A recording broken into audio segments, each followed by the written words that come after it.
Eat this egg? No, they don't make egg. They are little. Ah, you don't make egg? My love, you did not regret that I'm your wife? Hi guys! Welcome to another vlog. Hindi pala kami lumabas today, no? Whole day. Tsaka na kami lumabas. Anong oras na ngayon dito? Alas 8:20 na. So, kasi nga sobrang init pag araw. At tsaka sobrang happy ko today kasi nga umulan. And syempre hindi na ako magdilig. Natutuwa talaga ako sa mga pananim ko dito sa garden kay sobrang taba nila guys. As in, thank you Lord! And maganda na ulit yung langit, oh. Tapos kanina, yan yung ginawa ko, lagyan ko ng tali ba. Oh. Ayan. Baka next month, maka-harvest na tayo ng ampalaya. Natutuwa ako dito sa aking alugbati, oh, kay taba-taba niya rin guys. Kakatanim ko lang nito.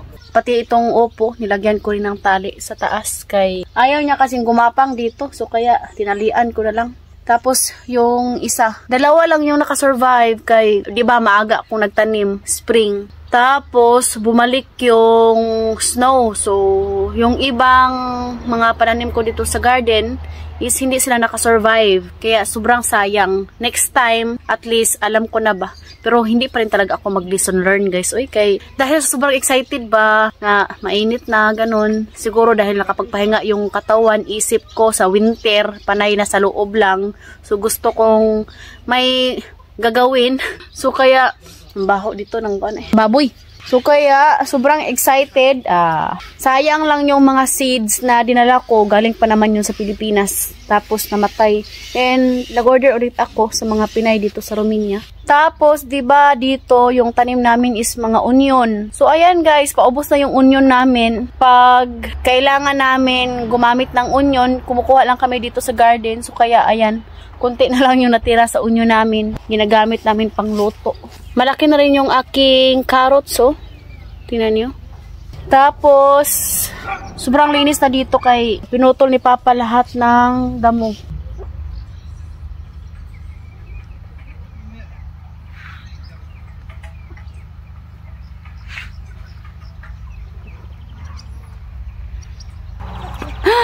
Eddie! Sinuotan ko na si Eddie ng jacket kay malamig. Umulan kasi kanina.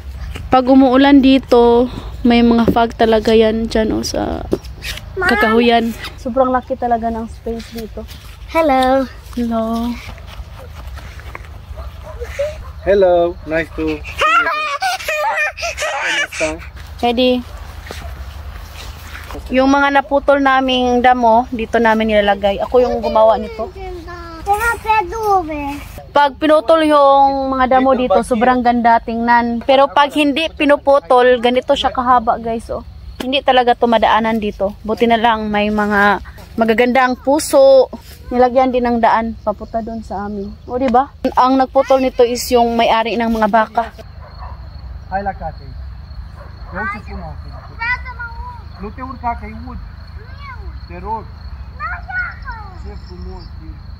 Alas 8:30 na dito ng gabi. Tapos yung fog, oh, tingnan nyo.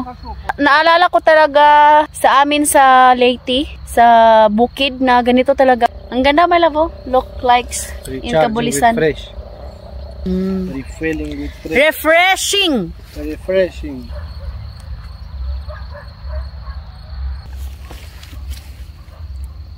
My love, you did not regret that I'm your wife? No, how to regret? I made the paradise.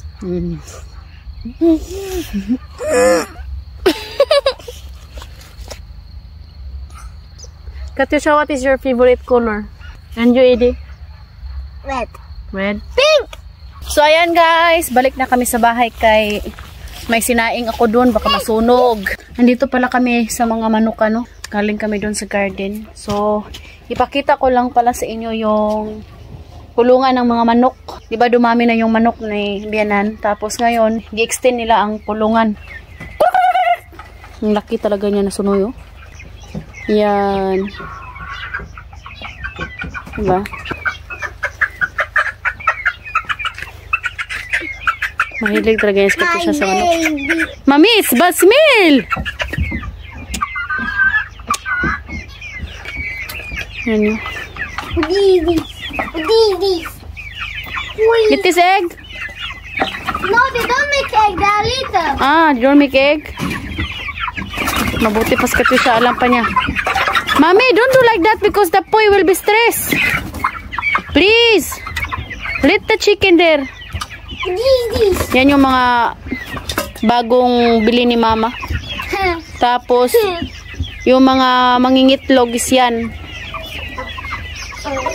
Tapos, dito naman, kami palagi, pag may mga bisita, birthday celebration, dito namin sineselebrate. Ang dami nagsasabi guys na bakit daw, ang liit lang ng space ng bahay ng mga binan ko. Dahil po yan sa weather dito sa Romania guys. Kasi nga, sabi ni Bianan, nung unang panahon daw is maliliit daw yung kwarto, kusina para daw mabilis uminit yung loob ng bahay. Kasi ang snow daw noon is sobrang kapal. Che! Ito na, hinog na pala guys. Oh, yung kuan. Oh, hinog daw. Che! Ibon? Walang bunga yung wax cherry this year. Oh, konti lang. Yung parang Pilipino kalaki. Ang liit lang. Tapos ito, grabe ang laki niya, no? So yan guys, thank you for watching. Hope you enjoyed. Don't forget to like and subscribe our YouTube channel and Facebook page, The Petri Family.